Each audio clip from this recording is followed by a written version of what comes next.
c'est parti pour une série de 3 vidéos consacrées au rack d'effets qui vont nous permettre de créer des effets complexes grâce aux chaînes d'effets qui nous permettront de mettre les effets en série et en parallèle, grâce également au sélecteur de chaînes qui va nous permettre de faire des morphings d'effets, des effets complexes qui seront utilisés de manière simple grâce aux macros. On va commencer par sélectionner une boucle dans la liste des clips pour avoir donc un support sonore. Voilà, ça convient parfaitement. Donc, je la mets en boucle.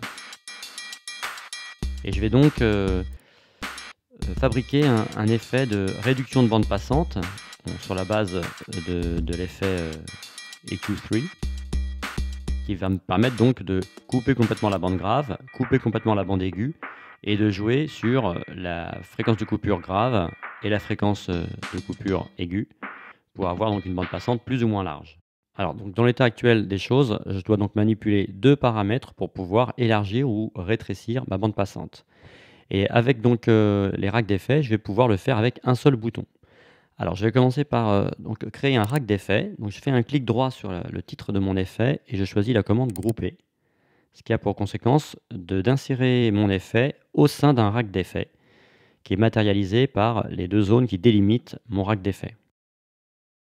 Ensuite, je vais afficher les macros de mon rack d'effets en cliquant sur ce bouton ici pour visualiser les 8 macros disponibles, les macros commandes qui vont me permettre en fait de piloter plusieurs paramètres des effets qui sont à l'intérieur de mon rack d'effets.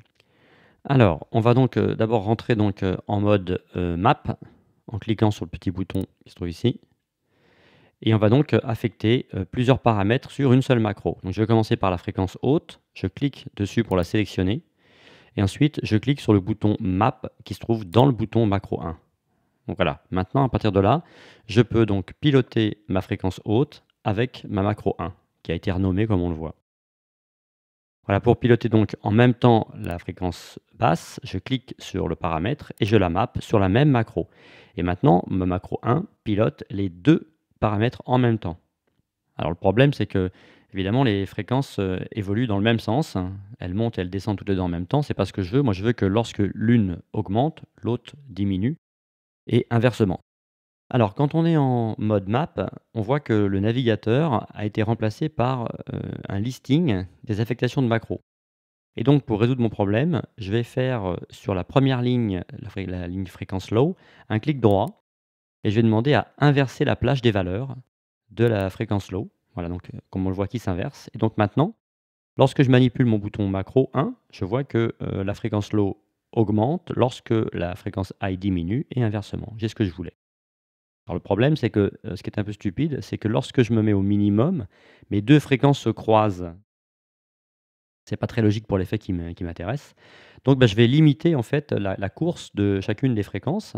Alors donc par exemple pour la fréquence high, je vais définir une limite inférieure à 1200 Hz. Et pour ce qui est donc de la fréquence low, je vais contraindre à une limite supérieure de 800 Hz. Voilà, ce qui donc fera que lorsque ma macro sera au maximum, je serai pleine bande, les limites sont aux extrémités. Et lorsque je vais diminuer ma macro, eh bien en fait ma bande va se resserrer entre 800 et 1200 Hz. On va écouter ce que ça peut donner. Là voilà, je suis en bande étroite et je vais donc pouvoir avec un seul bouton élargir mon filtre en rejetant les 2 fréquences aux extrémités du spectre. Exactement ce que je voulais faire. Avec un petit souci comme on le constate, c'est qu'évidemment lorsque je suis en bande étroite, on n'a plus beaucoup de niveaux. Et donc on va pouvoir compenser ça avec un effet. Parce que les racks d'effets permettent, comme les pistes bien sûr, de cumuler plusieurs effets en série. Donc on va aller chercher dans la liste des audio effects l'effet qui s'appelle Utility, qui permet notamment donc de donner du gain. Et donc évidemment ce gain, il va être circonstancié à la macro 1. Donc je clique sur le bouton gain, je le map sur la macro 1.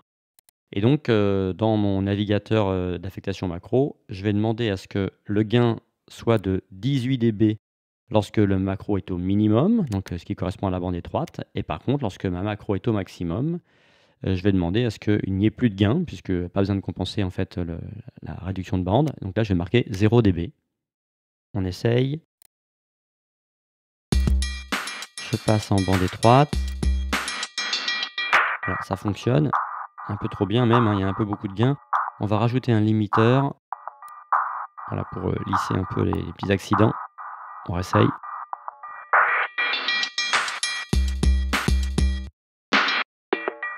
Voilà, là ça fonctionne parfaitement. Voilà pour la petite touche finale. On va même pouvoir renommer notre macro.